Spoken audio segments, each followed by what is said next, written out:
Hello friends, welcome to my YouTube channel সত্য Lucas. আপনারা জানেন 2026 সালে পশ্চিমবঙ্গে বিধানসভা ভোট ভোট যত এগিয়ে আসছে তত কিন্তু বিভিন্ন রাজনৈতিক দল তাদের প্রতিশ্রুতির বন্যা বয়ে দিচ্ছে। তেমনই কিন্তু প্রতিশ্রুতির কথা শোনা গিয়েছে আমাদের স্বরাষ্ট্রমন্ত্রী অমিত শাহর মুখে। তিনি বলেছেন বিজেপি যদি আসে তাহলে পশ্চিমবঙ্গের জন্য তিনি এই কাজগুলো করবেন। আজকের এই ভিডিওতে আমরা টোটাল ডিসকাস করব অমিত শাহ কি কি প্রতিশ্রুতি দিয়েছেন পশ্চিমবঙ্গের জন্য।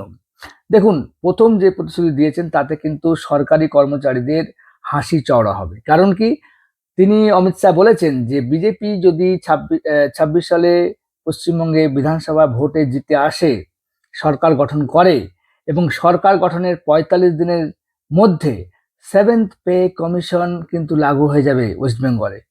অর্থাৎ আপনারা জানেন ১০ বছর অন্তর অন্তর পে কমিশন গঠন করে গভর্নমেন্ট। তো সেভেন্থ পে কমিশন কিন্তু ৪৫ দিনের মধ্যে লাগু হবে, যার মানে রাজ্য সরকারের কর্মচারীদের কিন্তু মাইনে প্রচুর গুণ বেড়ে যাবে। এবং আরেকটা তিনি বলেছেন যে পরিমাণ বকেয়া ডিএ রয়েছে সুপ্রিম কোর্টের নির্দেশে ৩১শে মার্চের মধ্যে 25% ডিএ কিন্তু রাজ্য সরকারকে দিতে বলেছে কর্মচারীদের, এবং বাদবাকি 75% কিন্তু নেগোসিয়েশনের মাধ্যমে ঠিক করতে বলেছে। সে ব্যাপারে কিন্তু রাজ্য সরকারের কর্মচারীরা এখনো অন্ধকারে রয়েছে, কোনো উদ্যোগী দেখতে পাচ্ছে না। সেই ক্ষোভটাও কিন্তু অমিত শাহ অ্যাড্রেস করেছেন এবং বলেছেন যে ডিএ যা বকেয়া আছে নতুন সরকার আসলে কিন্তু সমস্ত বকেয়া দিয়ে দেওয়া হবে সরকারি কর্মচারীদের। এবং ২ নম্বর যে প্রতিশ্রুতি দিয়েছেন তাতে কিন্তু যুব সমাজের জন্য একটি আশার আলো দেখা গিয়েছে।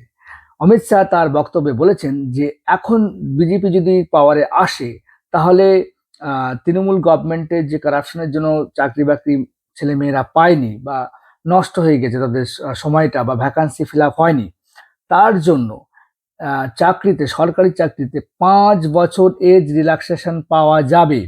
অর্থাৎ জেনারেল কাস্ট যেখানে পশ্চিমবঙ্গে ৪০ বছর অবধি চাকরির জন্য অ্যাপ্লাই করতে পারে, বিজেপি যদি আসে ৪৫ বছর অবধি অ্যাপ্লাই করতে পারবে। অর্থাৎ সে চাকরি পাক আর না পাক, সে যে আরো ৫ বছর প্রতিযোগিতায় অংশগ্রহণ করতে পারবে, এটা কিন্তু তার কাছে একটা বিরাট বড় পাওনা। এবং অমিত শাহও বলেছেন যে সমস্ত পোস্টে ভ্যাকান্ট রয়েছে, যে পোস্টগুলো ভ্যাকান্ট রয়েছে সেগুলো পূর্ণ করার চেষ্টা করা হবে এবং কর্মসংস্থানের কিন্তু চেষ্টা বিজেপি করবে তারা পাওয়ারে আসলে।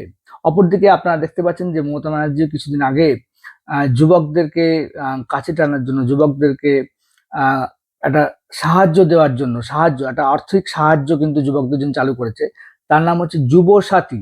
অর্থাৎ মাধ্যমিক পাশ করলেই একটি বেকার ছেলে কিন্তু মাসে মাসে ১৫০০ টাকা করে পাবে। এছাড়া মমতা ব্যানার্জির বিভিন্ন স্কিম আছে বিভিন্ন গোষ্ঠীর জন্য।